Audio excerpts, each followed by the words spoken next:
नमस्कार। पेरिस 2024 के ओलंपिक्स के तमाम अपडेट्स के साथ मैं महावीर रावत आपके सामने हाजिर हूं और बहुत ही शानदार खबर कुश्ती से आई है कि 57 किलोग्राम वर्ग में भारत के अमन शेरावत ने ब्रॉन्ज मेडल जीत लिया है। जी हां, जापान के पहलवान के खिलाफ वो अपना सेमीफाइनल मुकाबला हार गए थे, लेकिन जब ब्रॉन्ज मेडल का मुकाबला आया तो उन्होंने जो अपनी डिफेंस की कमियाँ हैं उसे अपनी ऑफेंस से पूरा कर दिया और पोर्टोरिको के दारियन तोयक्रूज को 13-5 से उन्होंने मात दी।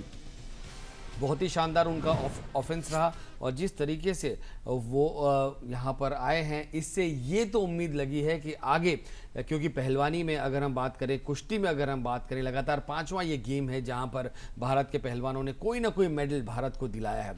अब एक नज़र डालते हैं कि वो कौन से अनलकी खिलाड़ी थे, क्योंकि लगातार हम बहुत करीब आकर बहुत चूक रहे हैं। तो इससे ये पता चलता है कि अगर आपको ऐसा लग रहा है कि ओलंपिक्स इतने कामयाब नहीं है तो शायद किस्मत भारत के साथ नहीं है। अर्जुन बबूटा शूटिंग में रह गए, वो 4th राउंड पे थी। धीरज बोमादेवी और अंकिता की जोड़ी ने बहुत ही शानदार, खासकर धीरज बोमादेवरा ने बहुत ही अच्छी आर्चरी में शूटिंग की, लेकिन वहाँ उन्हें कामयाबी नहीं मिली। मनु भाकर खुद 4th पोजीशन पर रही तो ब्रॉन्ज मेडल जीतने के बाद। महेश्वरी और अनंत शूटिंग स्कीट में भी हमने देखा, एक अंक से सिर्फ हारे। लक्ष्य सेन का मुकाबला सबने देखा, वहाँ भी वो अनलकी रहे। मीराबाई चानू भी 4th पोजीशन पर रहे। तो ये सब वो खिलाड़ी थे जो 4th पोजीशन पे चुके हैं। और गोल्फ में अगर हम देखें तो कुछ दिन तक भारत की अदिति अशोक और दीक्षिता डागर ने बहुत ही अच्छा प्रदर्शन किया, लेकिन अब ये होता है ना, जैसे जैसे दिन आगे बढ़ते हैं जो खिलाड़ी आउट ऑफ फॉर्म होते हैं वो धीरे धीरे फॉर्म में आते हैं। आपको लगातार खेलना ज़रूरी है। राउंड 3 के बाद अदिति अशोक T40 में ओवर 6 रहे, 6 ओवर पार। दीक्षिता डागर टाइड 42 रही, 7 ओवर पार। तो ये अभी तक राउंड 3 के बाद है।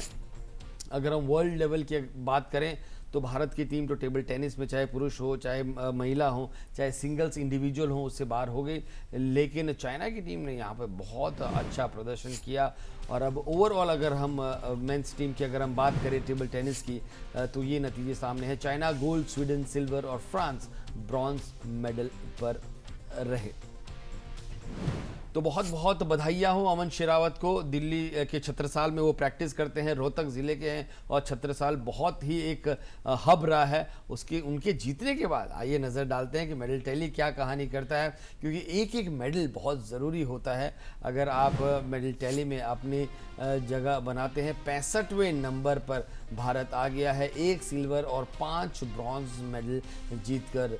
चाइना नंबर 1 पर है 32 गोल्ड के साथ, यूएसए नंबर 2 पर 31 गोल्ड के साथ और ऑस्ट्रेलिया तीसरे नंबर पर है 18 गोल्ड मेडल के साथ। तो ये अभी तक की कहानी है। बहुत बहुत बधाइयाँ अमन शेरावत को। दिल्ली के छत्रसाल स्टेडियम में, हरियाणा के रोहतक ज़िले में उनकी वजह से भारत का सीना आज और चौड़ा हो गया है। जैसे ही कुछ और अपडेट्स आते हैं हम फिर से आपके सामने हाजिर होंगे।